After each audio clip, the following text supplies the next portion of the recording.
ನಮಸ್ಕಾರ.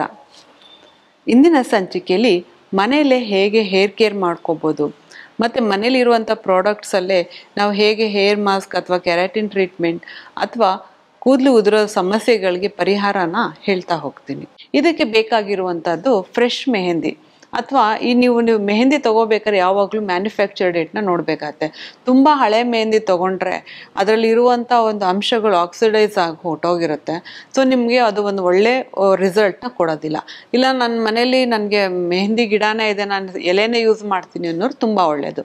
ಬಟ್ ನಾನು ಆಚೆ ಮೆಹಂದಿ ತೊಗೊಳ್ತೀನಿ ಅನ್ನೋರು ಆದಷ್ಟು ಒಂದು ಒಳ್ಳೆ ಬ್ರ್ಯಾಂಡ್ ಮತ್ತು ಮ್ಯಾನುಫ್ಯಾಕ್ಚರ್ ಡೇಟ್ನ ನೋಡಿ ತೊಗೊಳ್ಳಿ. ಅದ್ರ ಜೊತೆಗೆ ಅಂದರೆ ಒಂದು ರೀಸೆಂಟಾಗಿ ಮ್ಯಾನುಫ್ಯಾಕ್ಚರ್ ಆಗಿರುವಂಥ ಇಂಡಿಗೋ ಪೌಡರ್ ಅಥವಾ ಒಂದು ಒಳ್ಳೆ ಕ್ವಾಲಿಟಿಯ ಇಂಡಿಗೋ ಪೌಡರ್ ನಮಗೆ ಬೇಕಾಗತ್ತೆ. ಇವೆರಡು ಮಾತ್ರ ನಾವು ಅಂಗಡಿಯಿಂದ ತರಬೇಕಾಗತ್ತೆ. ಇನ್ನು ಮಿಕ್ಕಿದೆಲ್ಲ ಮನೇಲೇ ಇರುವಂಥ ಪದಾರ್ಥಗಳಲ್ಲಿ ಹೇರ್ ಡೈನ ನಾವು ಹೇಗೆ ಯೂಸ್ ಮಾಡ್ಕೋಬೋದು ಅನ್ನೋದನ್ನ ನೋಡೋಣ. ಇದಕ್ಕಾಗಿ ನಾವು ಅಂದರೆ ಈ ಮೆಹಂದಿನ ಕಲಸೋಕ್ಕೆ ಒಂದು ಮಿಕ್ಸ್ಚರ್ನ ರೆಡಿ ಮಾಡ್ಕೋಬೇಕಾಗತ್ತೆ. ಏನು ಅಂತ ಅಂದರೆ ಟೀ ಪೌಡರ್ನ ಒಂದು 2ರಿಂದ 3 ಸ್ಪೂನ್ ತೊಗೋಬೇಕಾಗತ್ತೆ. ಇದಕ್ಕೆ ಮತ್ತೆ 2ರಿಂದ 3 ಸ್ಪೂನಷ್ಟು ಕಾಫಿ ಪೌಡರು, ಚಿಕೋರಿ ಜಾಸ್ತಿ ಇರುವಂಥ ಕಾಫಿ ಪೌಡರ್ನ ತಗೊಳ್ಳಿ. ಮತ್ತು ಇದಕ್ಕೆ ಲವಂಗ 2ರಿಂದ 3 ಲವಂಗ ತೊಗೋಬೇಕಾಗತ್ತೆ. ಏನಕ್ಕೆ ಲವಂಗ ಯೂಸ್ ಮಾಡ್ತಿದ್ದೀವಿ ಅಂತಂದರೆ ಇದು ಏನಾಗುತ್ತೆ, ಹೀಟ್ ಜನ್ರೇಟ್ ಮಾಡುತ್ತೆ. ನಮಗೆ ಕೂದಲಿಗೆ ಏನು ಬೇಕಾಗತ್ತೆ ಅಂದರೆ ಈ ಒಂದು ಮೆಹಂದಿ ಹಾಕಿದಾಗ ಮತ್ತು ಇಂಡಿಗೋ ಪೌಡರ್ ಹಾಕಿದಾಗ ನಮ್ಮ ಕೂದಲಿಗೆ ಜಾಸ್ತಿ ಹೀಟ್ ಪ್ರೊಡಕ್ಷನ್ ಬೇಕಾಗತ್ತೆ. ಕೆಲವರಿಗೆ ಸೈನಸ್ ಪ್ರಾಬ್ಲಮ್ಸ್ ಇರುತ್ತೆ, ಮೈಗ್ರೇನ್ ಇರುತ್ತೆ.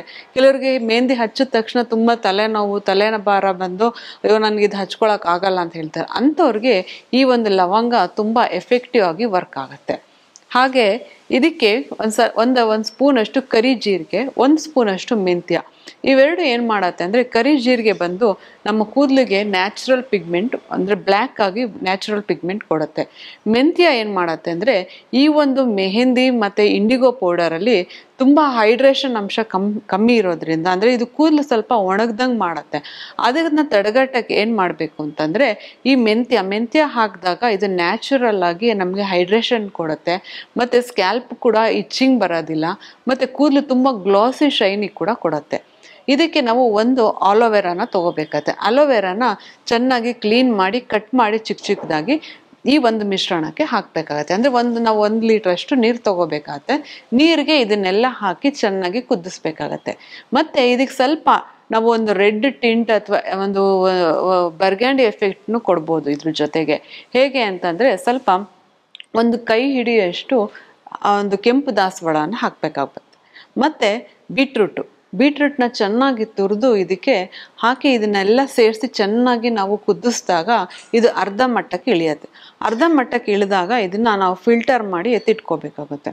ಫಿಲ್ಟರ್ ಮಾಡಿ ಎತ್ತಿಟ್ಕೊಂಡಿರುವಂಥ ಈ ಒಂದು ಮಿಶ್ರಣಕ್ಕೆ ನಾವು ಒಂದು ಕಬ್ಬಿಣದ ಬಾಣಲೆ ತಗೊಂಡು ನಮ್ಮ ಹೇರ್ ಲೆಂತ್ ಎಷ್ಟಿದೆ ನೋಡಿಕೊಂಡು ಅದ್ರ ಪ್ರಕಾರವಾಗಿ ನಾವು ಮೆಹಂದಿ ಪೌಡರ್ನ ಹಾಕಬೇಕಾಗತ್ತೆ. ಒಂದು 4ರಿಂದ 5 ಚಮಚ ದೊಡ್ಡ ಚಮಚದಲ್ಲಿ ಮೆಹಂದಿ ಪೌಡರ್ ಹಾಕಿ ಈ ಒಂದು ಮಿಶ್ರಣವನ್ನು ಚೆನ್ನಾಗಿ ಕಲಿಸ್ಬೇಕಾಗತ್ತೆ. ಕಲಸಿ ರಾತ್ರಿ ಅಂದರೆ ಓವರ್ನೈಟ್ ಇಟ್ಟು ಬೆಳಗ್ಗೆ ಈ ಒಂದು ಮಿಶ್ರಣ ಅಂದರೆ ಕ್ಲೀನ್ ಆಗಿರುವಂಥ ಡ್ರೈ ಆಗಿರುವಂಥ ಹೇರ್ಗೆ ನಾವು ಅಪ್ಲೈ ಮಾಡ್ಕೋಬೇಕಾಗತ್ತೆ.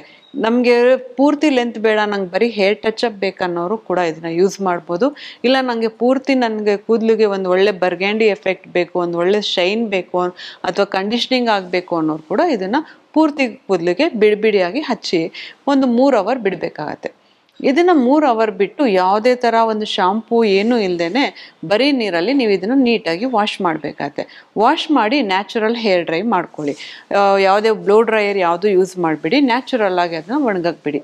ಅವತ್ತಿನ ದಿನ ಬಿಟ್ಟು ಮಾರನೇ ದಿನಕ್ಕೆ ನಾವೇನು ಮಾಡ್ಬೋದು ಅಂದರೆ ಈ ಇಂಡಿಗೋ ಪೌಡರ್ ಅಂತ ಏನು ಹೇಳಿದೆ ಇದನ್ನು ಒಂದು ಬೌಲಲ್ಲಿ ತಗೊಳ್ಳಿ. ಯಾವುದೇ ಥರ ಒಂದು ಸ್ಟೀಲ್ ಬೌಲ್ ಅಥವಾ ಗಾಜಿನ ಬೌಲಲ್ಲಿ ತೊಗೋಬೋದು. ಇದನ್ನು ಅಷ್ಟೇ ಒಂದು 2ರಿಂದ 3 ಸ್ಪೂನಷ್ಟು ಇಂಡಿಗೋ ಪೌಡರ್ ತೊಗೊಂಡು ಅದಕ್ಕೆ ಒಂದು ಚಿಟಿಕೆಯಷ್ಟು ಟೇಬಲ್ ಸಾಲ್ಟ್ನ ಹಾಕಬೇಕಾಗತ್ತೆ.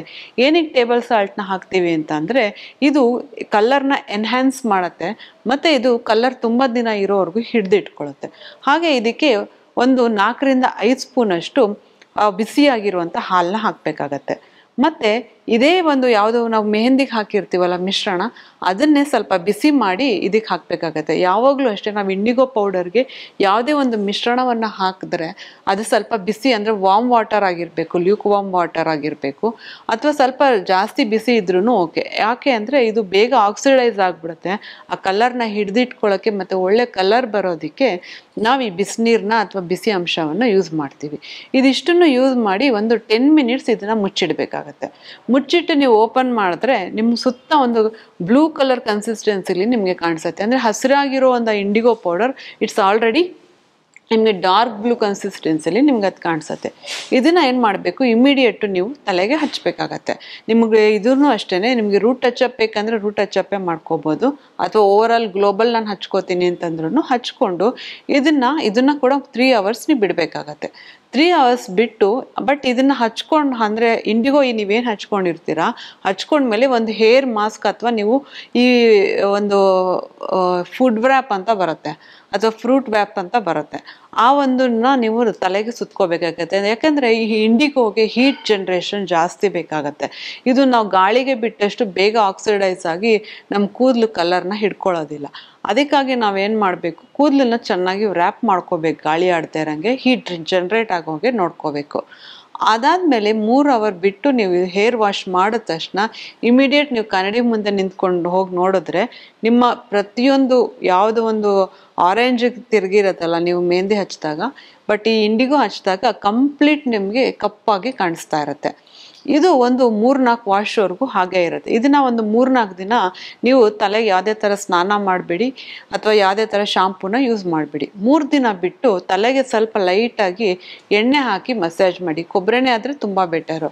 ಕೊಬ್ಬರೆಣ್ಣೆ ಹಾಕಿ ಸ್ವಲ್ಪ ಲೈಟಾಗಿ ಚೆನ್ನಾಗಿ ಮಸಾಜ್ ಮಾಡಿ ನೀವು ತಲೆಗೆ ಸ್ನಾನ ಮಾಡೋದ್ರಿಂದ ನಿಮ್ಮ ಕೂದಲು ಒಂದು 15-20 ದಿನದವರೆಗೂ ಯಾವುದೇ ಥರ ಹೇರ್ ಡೈ ಅಗತ್ಯ ಇಲ್ಲದೆ ನ್ಯಾಚುರಲ್ ಆಗಿ ಕಪ್ಪುಗೆ ದಟ್ಟವಾಗಿ ತುಂಬ ಚೆನ್ನಾಗಿ ಒಂದು ಒಳ್ಳೆ ಎಫೆಕ್ಟ್ ಕೂಡ ಕಾಣಿಸುತ್ತೆ. ಇದರಿಂದ ಯಾವುದೇ ಥರ ಸೈಡ್ ಎಫೆಕ್ಟ್ ಇಲ್ಲ.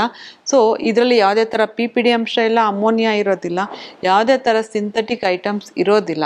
ಇದೆಲ್ಲ ಮನೆಯಿಂದ ನೈಸರ್ಗಿಕವಾಗಿ ಮಾಡ್ಕೊಳ್ಳೋದ್ರಿಂದ ಕೂದಲಿಗೆ ಯಾವುದೇ ಥರ ತೊಂದರೆ ಇಲ್ಲದೇ ತುಂಬ ಚೆನ್ನಾಗಿ ಕಾಣಿಸುತ್ತೆ. ನೋಡಿದ್ರಲ್ಲ ವೀಕ್ಷಕರೇ, ಇಂದಿನ ಸಂಚಿಕೆಯಲ್ಲಿ ಮನೆಯಲ್ಲೇ ಹೇಗೆ ನಾವು ಹೇರ್ ಕೇರ್ ಮತ್ತು ಕೂದಲುದ್ರ ಸಮಸ್ಯೆಗಳಿಗೆ ಪರಿಹಾರ ಕಂಡ್ಕೋಬೋದು ಅನ್ನೋದನ್ನ ನೋಡ್ತಾ ಹೋದ್ವಿ. ಇನ್ನಷ್ಟು ಮಾಹಿತಿಗಳೊಂದಿಗೆ ನಿಮ್ಮ ಮುಂದೆ ಮತ್ತೆ ಬರ್ತಾ ಇದ್ದೀನಿ. ಅಲ್ಲಿವರೆಗೂ ನಮಸ್ಕಾರ.